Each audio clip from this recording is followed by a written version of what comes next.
অন্ধকারে আলোতে যাই কিছু করো না কেন, আমি সব কিছু খবর রাখি। তাই আমি সময় বেশি নাই, আমরা অনেকক্ষণ পর্যন্ত এখানে বসে আছি। আপনাদের কাছে হাত জোর করে অনুরোধ করছি, আমরা ক্ষণিকের জন্য এখানে এসেছি। ক্ষণিকের একটা স্টপেজ, মানে এটাকে কি বলে, স্টপেজ, মানে যেখানে ফেরমাতা আর কি। এই ফেরমাতাতে কিছু সময় আমরা অপেক্ষা করব। কেউ 20 বছর, যেমন আমার সেন্টু ভাই 24 বছরে চলে গেছেন, এবং কেউ 30 বছর, কেউ উঠতে, আল্লাহ রাসূল বলছেন এখন যে সময়টা, এখন হচ্ছে উঠতে 60 বছর বাঁচবো আমরা।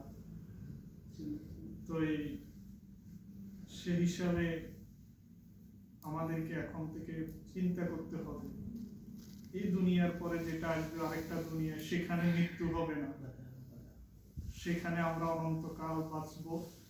কেউ জান্নাতে যাব, কেউ জাহান্নামে যাব। তবে জান্নাত আল্লাহ আমাদের জন্য তৈরি করেছেন, ইনশাআল্লাহ জান্নাতে যাব। জান্নাতে যাওয়ার জন্য আল্লাহ তাআলা আমাদেরকে কিছু দিক নির্দেশনা দিয়েছেন, একটা গাইডলাইন দিয়েছেন, একটা গাইড বুক দিয়েছেন। আমি যদি গাইড বুকটা যদি না উল্টাই, না দেখি, তাহলে আমি অ্যাক্সিডেন্ট করব, পদে পদে অ্যাক্সিডেন্ট করব। এই জন্য আমি আপনাদেরকে অনুরোধ করছি, আল্লাহ তাআলা আমাদেরকে যে গাইড বুক দিয়েছেন, ওই গাইড বুক দেখে, গাইড বুক অনুসরণ করে এই আমরা যে ক্ষণিকের সময়টা আমরা দুনিয়াতে থাকবো, সেটা আমরা চলবো ইনশাআল্লাহ। সেই গাইড বুকটার নাম হচ্ছে আল কোরআন। এই গাইড বুকটা অনুসরণ করে পৃথিবীর সর্বশ্রেষ্ঠ মহামানব হযরত মুহাম্মদ সাল্লাল্লাহু আলাইহি ওয়াসাল্লাম, যখন সারা পৃথিবী অন্ধকারে নিমজ্জিত ছিল, যখন সারা পৃথিবীতে বর্বরতা ছড়িয়ে গিয়েছিল, রাসূল সাল্লাল্লাহু আলাইহি ওয়াসাল্লাম সেই গাইড বুক দিয়ে সারা পৃথিবীর বর্বরতাকে দূর করে দিয়েছেন। যেখানে সারা পৃথিবী অন্ধকার ছিল, সেই অন্ধকার পৃথিবীকে আলোকিত করে দিয়েছেন এই গাইড বুকের দ্বারা। আজকে আমরা রাসূল সাল্লাল্লাহু আলাইহি ওয়াসাল্লাম চলে গেছেন, যাওয়ার সময় তিনি বলে গেছেন, আমি এই গাইড বুকটা তোমাদের জন্য রেখে যাচ্ছি, তোমরা এটা অনুসরণ করলে তোমরা পথভ্রষ্ট হবে না, তোমরা অ্যাক্সিডেন্ট করবে না, তোমরা বিপদগামী হবে না। আজকে আমরা সেই গাইডলাইন থেকে, গাইড বুক থেকে দূরে সরে যাওয়ার কারণে আমরা পদে পদে অ্যাক্সিডেন্ট করছি, পদে পদে বিপদগামী হচ্ছি, পদে পদে হতাশাগ্রস্ত হচ্ছি। আল্লাহ তাআলা আমাদেরকে আমার সেই গাইডলাইনের ছায়াতলে আসার তৌফিক দান করুন, আমিন। আল্লাহ তাআলা বলছেন, কাইফা তাকফুরুনা বিল্লাহ ওয়া কুনতুম আমওয়াতান ফাহইয়াকুম সুম্মা ইউমীতুকুম সুম্মা ইহয়ীকুম সুম্মা ইলাইহি তুরজাউন। কেন তোমরা এরকম করতেছো? কেন এত লাফালাফি করতেছো? কেন অস্বীকার করতেছো? তুমি তো মৃত ছিলে, মায়ের পেটে মৃত ছিলে তুমি। আমি আল্লাহ দয়া করে, মায়া করে তোমাকে সেখানে রূহটা সেখানে দিয়েছি।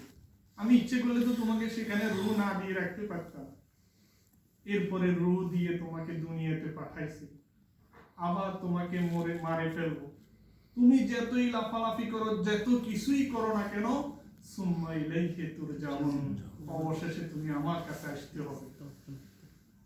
আমরা যে আল্লাহর কাছে ফিরে যাব, সেই কথাটা ভুলে যাওয়ার কারণে আমরা আজকে দুনিয়াতে আল্লাহকে ভুলে আছি, আমাদের গাইডলাইন থেকে দূরে সরে গেছি, ঠিক না? আমরা যেন আল্লাহকে না ভুলি, আমরা যেন আল্লাহর ভালোবাসা পাওয়ার জন্য সবসময় যেন গাইডলাইনকে অনুসরণ করি। সম্মানিত ভাইরা, কিয়ামতের ময়দানে 7 শ্রেণীর লোক, সেখানে আল্লাহর ছায়া ছাড়া কোনো ছায়া থাকবে না। 7 শ্রেণীর লোক আল্লাহর ছায়া তলে আশ্রয় পাবে। আমি দুই একটা কথা বলবো, তারপরে কথা শেষ করব। তার মধ্যে এক শ্রেণীর লোক হচ্ছে যারা নামাজের ব্যাপারে সচেতন,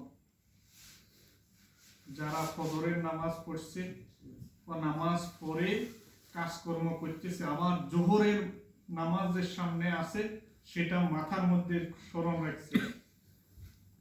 যারা সব সময় নামাজের চিন্তাটা করে, নামাজ পড়ার জন্য আগ্রহ থাকে, 7 শ্রেণীর মধ্যে এক শ্রেণীর লোক হচ্ছে তারা কিয়ামতের ময়দানে যখন মানুষ হতাশাগ্রস্ত হয়ে যাবে, মানুষের মাথার উপর দিয়ে সূর্য আসবে, জিহ্বাটা আসে এখানে চলে আসবে, মগজগুলা লাফাইতে থাকবে, উতরাইতে থাকবে, লাফাই লাফাই বাদ যখন চলন্ত আগুন দিয়ে লাফাই লাফাই পড়ে যায় না, এরকম মগজগুলা লাফাই লাফাই পড়ে যাবে।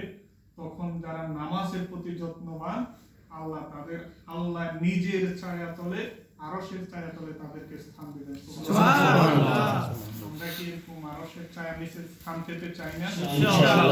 তাহলে আমাদেরকে দয়া করে নামাজটা পড়তে হবে ইনশাআল্লাহ।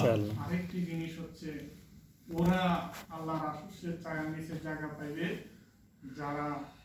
যাদের এই যৌবন, আমরা এখানে সবাই যুবক বয়সী, যারা যৌবন কালে বেশি বেশি আল্লাহকে স্মরণ করে, আল্লাহর ইবাদত করে, মানুষকে আল্লাহর দিকে আহ্বান করে। রাসূল সাল্লাল্লাহু আলাইহি সাল্লাম এই ধরনের যুবকদেরকে নিয়ে সারা পৃথিবীকে পরিবর্তন করে দিয়েছেন, যুবকদেরকে নিয়ে। এই জন্য আল্লাহ রাসূল বলছে, যারা যৌবন কালে আমার বেশি কাজ করবে, আমি আল্লাহ তাদেরকে আমার আরশের নিচে জায়গা দেব। সুবহানাল্লাহ।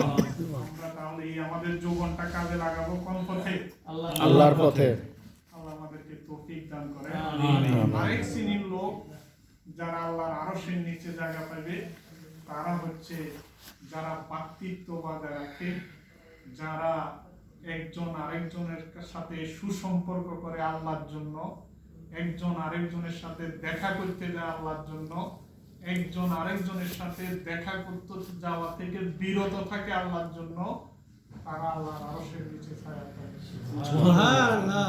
আল্লাহ আমাদেরকে এসব কাজগুলো করার তৌফিক দান করেন। আমিন। এবং আমরা যেন আমাদের পরিবারকেও যেন এই আল্লাহর দেওয়া গাইডলাইন অনুযায়ী, আল্লাহর দেওয়া গাইড বুক অনুযায়ী যেন আমাদের পরিবারকে যেন সুন্দরভাবে পরিচালনা করতে পারি।